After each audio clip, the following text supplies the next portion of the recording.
Hi hello friends, എന്തുണ്ട് വിശേഷം? എല്ലാവരും സുഖമായിരിക്കുന്നല്ലോ അല്ലേ? അമ്മക്കൂടിലേക്ക് എല്ലാവർക്കും സ്വാഗതം. ഇന്ന് ഞാൻ മുട്ട ഡ്രൈ റോസ്റ്റാണ് ഉണ്ടാക്കി കാണിക്കാൻ പോകുന്നത്.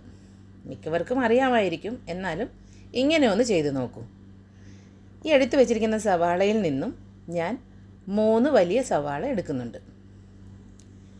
ഈ സവാളയെ തൊലിയൊക്കെ കളഞ്ഞ് വൃത്തിയാക്കിയതിന് ശേഷം നമുക്ക് ഇതിനെ തീരെ നേർമയായി അരിഞ്ഞെടുക്കണം. എത്രത്തോളം നേർമയായി അരിഞ്ഞെടുക്കുന്നോ അത്രത്തോളം പെട്ടെന്ന് നമുക്ക് ഇത് റോസ്റ്റ് ചെയ്ത് എടുക്കാനും പറ്റും, രുചിയുമായിരിക്കും. ഇനി നമുക്ക് സവാള നൈസായിട്ട് അരിയാം. ഇതൊക്കെ എടുത്ത് കളയണം. ഇനി അരിഞ്ഞു തുടങ്ങാം. കാണിച്ചു തരാം എത്രത്തോളം നൈസാവണമെന്ന് കാണിച്ചു തരാം. നോക്ക്, ഇത് കണ്ട. ഇതിനേലും നൈസായിട്ട് അരിയാൻ പറ്റുമെന്നുണ്ടെങ്കിൽ അങ്ങനെ അരിഞ്ഞെടുക്കാം. നോക്കിക്കേ. ഇനി ഇതിലേക്ക് എരിവിനാവശ്യമായ പച്ചമുളക് വേണം. അതിനായി ഞാൻ ഇവിടെ 5 പച്ചമുളക് എടുത്തിട്ടുണ്ട്. ഒരു പിടുത്തം കറിവേപ്പിലയും എടുത്തിട്ടുണ്ട്. പാൻ ചൂടായി നമുക്ക് എണ്ണ ഒഴിച്ചു കൊടുക്കാം. ഒരുപാട് വലിച്ചു നീട്ടി ബോറടിപ്പിക്കുന്നില്ല, വേഗം തന്നെ നമുക്ക് റെസിപ്പി ചെയ്ത് തീർക്കാം. ചൂടായ എണ്ണയിലേക്ക് നമുക്ക് കറിവേപ്പിലയും നേർമയായി അരിഞ്ഞു വെച്ചിരിക്കുന്ന സവാളയും ചേർത്ത് നന്നായി വഴറ്റിയെടുക്കണം. ഇനി ഇതിലേക്ക് നമുക്ക് കുറച്ച് ഉപ്പ് ചേർത്ത് കൊടുക്കണം. 1/2 ടേബിൾ സ്പൂൺ ഉപ്പ് ഞാനിപ്പോൾ ചേർത്ത് കൊടുത്തിട്ടുണ്ട്. സവാളയും ഉപ്പും കറിവേപ്പിലയും കൂടി നന്നായി ഒന്ന് വാടി വരട്ടെ. ഇനി ഇതിലേക്ക് നമുക്ക് എടുത്ത ആ 5 പച്ചമുളകില്ലേ, അതിനെ നീളത്തിൽ കീറി ചേർത്ത് കൊടുക്കണം.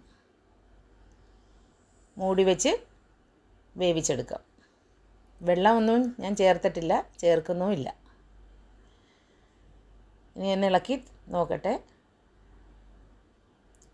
കറിവേപ്പില ചേർക്കണം കുറച്ചുകൂടി.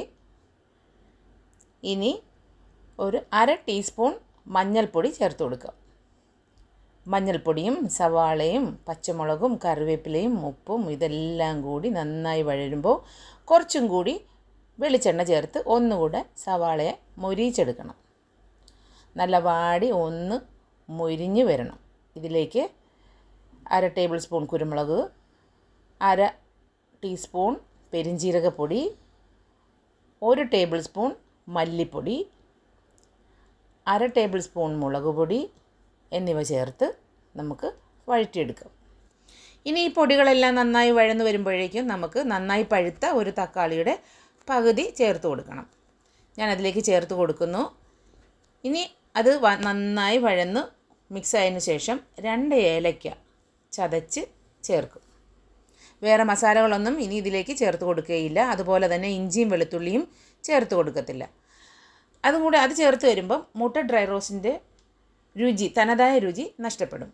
ഇറച്ചിയുടെയും അതുപോലെ തന്നെ ചിക്കൻ കറിയുടെയൊക്കെ ചിക്കൻ്റെയൊക്കെ ഒരു ടേസ്റ്റ് വരും. അതുകൊണ്ട് ഇതിൻ്റെ തനതായ രുചി, കറക്റ്റ് രുചി കിട്ടണമെന്നുണ്ടെങ്കിൽ ഇങ്ങനെ വേണം തയ്യാറാക്കാൻ. പെരിഞ്ജീരകപ്പൊടി അല്പം കൂടിപ്പോയാലും കുഴപ്പമൊന്നുമില്ല. നിങ്ങൾക്കിനി വേണമെന്നുണ്ടെങ്കിൽ കുറച്ചുകൂടെ കറിവേപ്പില ചേർത്ത് കൊടുക്കാം, കുറച്ചുകൂടെ പെരിഞ്ജീരകമോ ഒക്കെ ചേർത്ത് കൊടുക്കാം. കുരുമുളക് പൊടി ഇത്രയും മതിയാകും. അപ്പോൾ നല്ല അടിപൊളി മുട്ട ഡ്രൈ റോസ്റ്റ് റെഡിയായിട്ടുണ്ട്. ഇത് നിങ്ങൾക്ക് അപ്പത്തിൻ്റെ കൂടെയോ പൊറോട്ടയുടെ കൂടെ നിങ്ങളുടെ ഇഷ്ടത്തിന് ഉപയോഗിക്കാം. ഈ മുട്ട റോസ്റ്റ് ഞാൻ എൻ്റെ ചെറുപ്പത്തിൽ കഴിച്ചിട്ടുണ്ട്. ആ രുചി വെച്ചിട്ടാണ് ഞാൻ ആ രുചിയുടെ ഓർമ്മയ്ക്ക്, അതായത് എൻ്റെ ചെറുതിലെ ഞങ്ങളുടെ നാട്ടിൽ ഒരു ചായക്കട ഉണ്ടായിരുന്നെന്നല്ല, ഇപ്പോഴും ഉണ്ട്. ജോർജ് കുട്ടി ചേട്ടൻ്റെ ചായക്കട. അതിൻ്റെ വാതിക്കലൂടെയൊക്കെ പോകുമ്പോൾ എന്തോ ഒരു മണമാണെന്നറിയാമോ? അടിപൊളി മണമാണ്. സൂപ്പർ മുട്ട റോസ്റ്റാണ്. അവിടുത്തെ സ്പെഷ്യൽ റോസ്റ്റാണ് ഞാൻ ഈ ഉണ്ടാക്കിയിരിക്കുന്നത്. നിങ്ങളെല്ലാവരും ഇതൊന്ന് പരീക്ഷിച്ച് നോക്കൂ.